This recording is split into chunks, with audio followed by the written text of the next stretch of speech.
All right, so it's been a month or two since we've done a shop update, so we're gonna go ahead and do a walk around. Most of the guys are off on lunch break right now, so I shouldn't be interrupting anybody. And we got a lot of cool projects in the shop right now, so let's get into it. All right, so yeah, we got a bunch of stuff going on here. I've been doing tons of quoting, and we're trying to get our schedule all sorted out. We are getting a second lift in, so that's gonna make scheduling all of the work a lot easier. So. All right, so let's head out into the shop and see what we got here. So when we tell people that we get busy in the winter months, it's not an exaggeration. I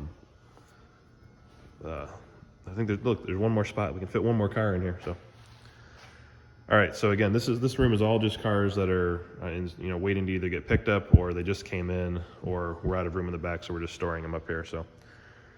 Gary, there's your car in all its beauty.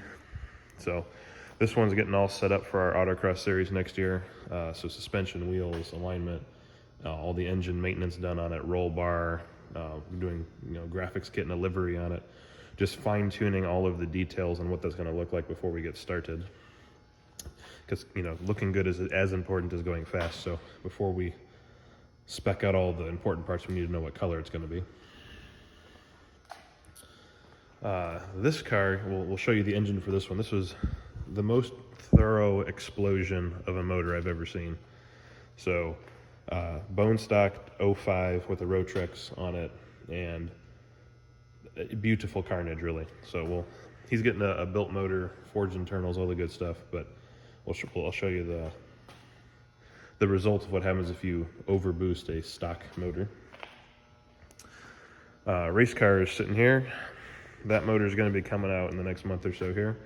Get ready to build its replacement. So nothing wrong with it, but we want more power. So going to be bumping up the compression ratio and going to E85. But took it to pit race last month and it did phenomenal. Everything was good to go. Do want to change brake pads and tires for next time we do that, but otherwise, no complaints. It was a ton of fun. And behold, what I believe is the most rare Miata. This is a 2002 Laser Blue, which is just gorgeous. So unless I'm mistaken, they only made 150 of these. 152 is I think what I saw online. This one still has the matching factory hardtop. It has 30,000 miles on it. And I am in love with this thing. It is, I want it so badly. So the only chink in this car is it's an automatic. So we're going to be fixing that, putting it to a manual, doing a couple other little tweaks to it, but this one's staying stock because this is a really cool and valuable car. And I desperately want to paint mine that color because it's just probably doesn't show up on camera, but it is a gorgeous, gorgeous color.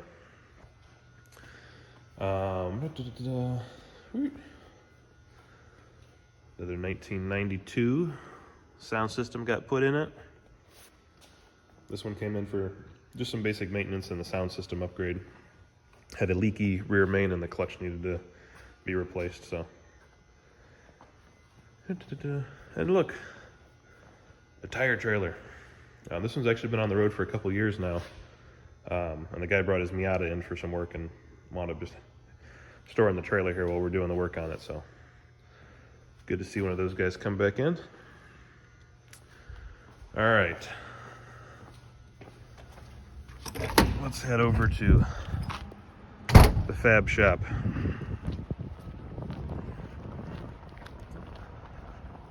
Winter is coming. We got a couple more weeks, maybe if we're lucky, of Miata weather, and then they're all going to be stuck inside until spring. So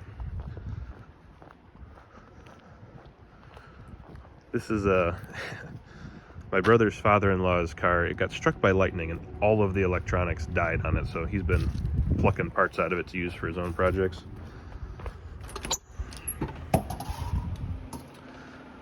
One of which is he is building, I don't really understand what he's doing here. It's an overlanding truck of some sort. I don't even know what it is, to be honest with you. It's a Nissan something or other. But he's been custom, this bumper is all something he fabbed up by himself.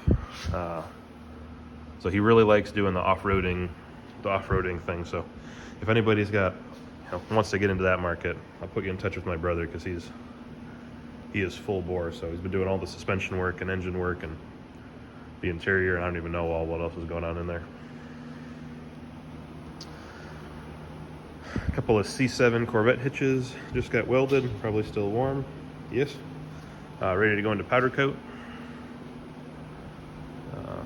Our lovely plasma cutter.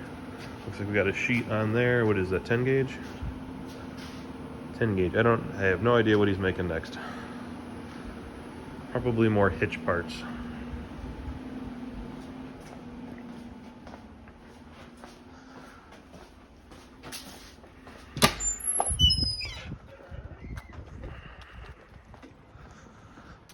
So let's go see what's going on in building 3. Oh yeah, we'll show you that engine with the very nice hole in the side of it. And we have a car in here that's getting ready for a full restoration, so I think they're putting it on the rotisserie now.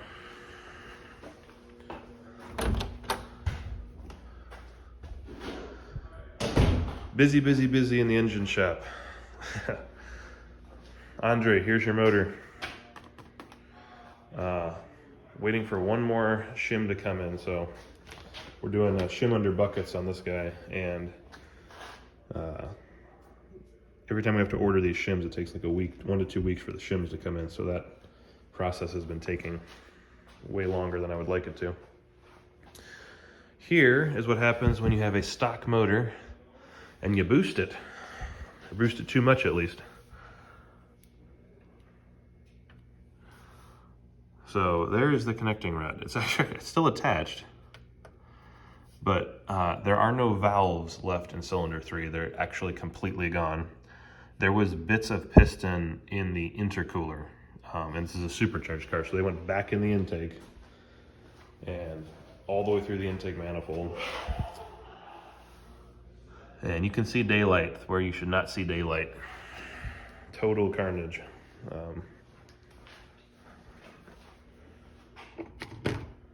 There's the piston. So yeah, can you boost a stock Miata engine? Sure. How long will it last? That's up to you. Can't say we recommend doing that. So what we think happened here, because there's another one over here, and someone else stopped early enough that you can see one of these rods is bent. So these stock rods are the weak point in the motor. They just can't take the force. This one's bent far enough that the counterweight on the crank is actually hitting the bottom of the piston. And what we believe happened on this one is the counterweight hit the piston and the piston just exploded. So, which is why the rod is still there. It just wasn't attached to anything anymore. So we're gonna get all that resolved, so he'll be good to go. This one is another forged motor. It's all done. We're waiting for the car to arrive so we can put it in.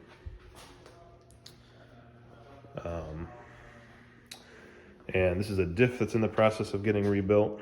So we're switching the gear ratios on it. So putting new gears in, just going through and checking all that. Replacing the seals and the crush washer and all that stuff. Yeah, we are going to truly strip this one. We're not getting any more of the Out here, turbo goodness going on. This car is nearly done, and we just need to finish the exhaust, get the blow-off valve plumbed in. Hazel. Hazel. Say hi. Blow-off valve plumbed in, and then it's ready to go for its first start off to the dyno and see how many ponies it can make.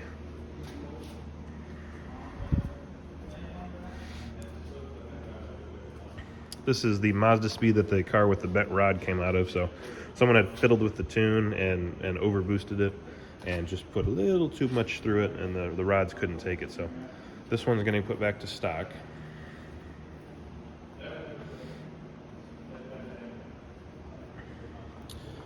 Nada, here's your car. There's the hood latch. So, new motor, all painted, all pretty. This one should be running next week, so. The tech who's in charge of this job is on vacation this week, so that one's hanging out. Ted, here's your car. We've gone through it. I'll be emailing you a list of parts later this week for what we want to do to it. So, Ted is a phenomenal East Street autocrosser, and this car has served him well for a while. It's just in for some basic maintenance and updates. Not much you can do to an East Street car, but we want to replace a couple bushings, do the timing belt and whatnot on the motor, and get that front lip cleaned up. So. And then this one is one of the full restorations that we're doing. So if we're able to leave those there, that. And then, So they're getting ready to drop the subframes and the motor and then put the body on the rotisserie, and then it's off to the paint shop. It's got some dents and whatnot here, and then the big issue is it's got the rusty quarters. I can stick my finger up inside shouldn't be able to do that. So whole quarter gets cut out all the way up through the top. New quarters welded in. Really, it's not too bad. It's pretty clean everywhere else besides the quarters, but the whole car is going to get, wire wheeled down, repainted. Engine rebuilt, all new suspension. This one's going to be more or less stock. We want to refurb all the OEM parts. The interior was in great shape. No cracked plastic.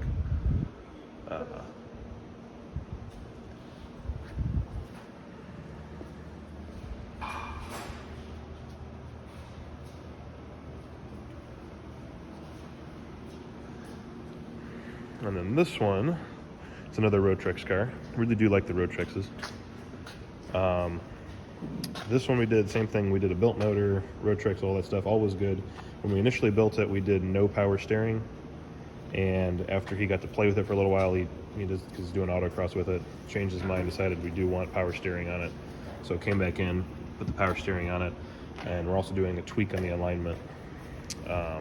Wasn't handling perfect for him, so we're gonna put a different alignment on it and send him back out and see how that goes. Another really clean car.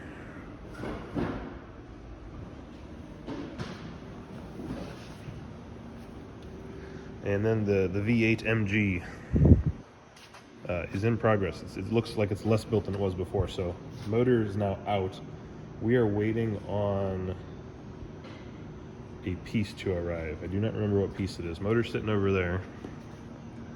I think it's the headers. I don't know, I'll have to check with Josh and see what he's waiting on, but seats are in, roll bars all made up and welded. So we're ready. We need to put the motor back in and test fit it with, I believe it's the headers he's waiting for, because they got to go through these holes here. Once that's all good, the whole car gets stripped down to Zippo, off to the body shop, painted. I say off to the body shop, it's the same guy. Joshua will take it to our body shop and paint it, and then it'll start going together for real, which will be really cool. Let's see if anyone is home in the parts room.